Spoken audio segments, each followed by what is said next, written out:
à tous, bienvenue au flash de 18h sur la télévision du Burkina. 12 morts, des blessés et des dégâts matériels, c'est le bilan de l'attaque des positions de l'armée à Nassumbu dans le Soum. Face à cette nouvelle épreuve, le président du Faso a fait une déclaration ce matin au palais de Kossiam. Déclaration dans laquelle il a condamné fermement cette attaque. Rochma Christian Kabore a rendu hommage aux soldats qui ont perdu la vie et présenté ses condoléances aux familles éplorées. Le chef de l'État s'est rendu cet après-midi sur les lieux de l'attaque. Il est allé apporter son soutien à l'armée et à la population de la région. Le président du Faso a appelé à l'union et à la vigilance pour vaincre le terrorisme. Le gouvernement burkinabé veut mettre en place un registre national des organisations à but non lucratif. C'est l'une des décisions du Conseil des ministres de ce vendredi. Cela vise à éviter que ces organisations ne soient des canaux de blanchiment de capitaux ou de financement d'activités terroristes.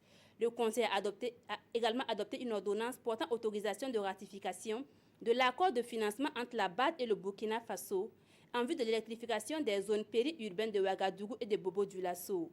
Au titre des mines, des décrets d'application du code minier ont été adoptés.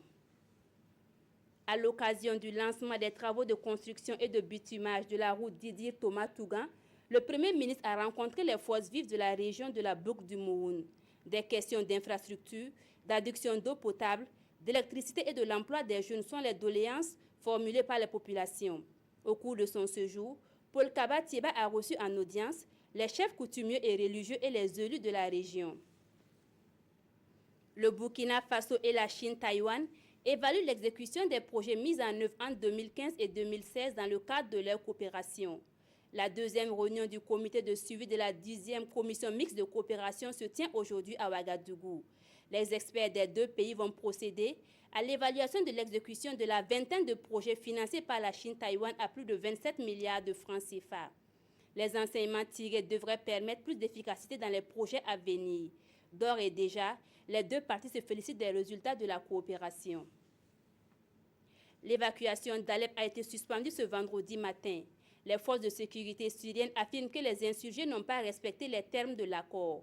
Des témoins affirment avoir entendu des explosions et des tirs près du terminal de départ dans le quartier de Ramoussa à Alep. Plusieurs milliers de personnes ont quitté Alep ce jeudi après la conclusion d'un accord entre les insurgés et le régime syrien sur l'évacuation des dernières poches rebelles de la ville. L'ONU estime à 40 000 le nombre de civils toujours présents dans les quartiers en ruine d'Alep-Est. Voilà pour ce flash, merci de l'avoir suivi. Vous avez rendez-vous à 19h avec Christine Koulibaly et à 20h avec Peggy Ouedraogo.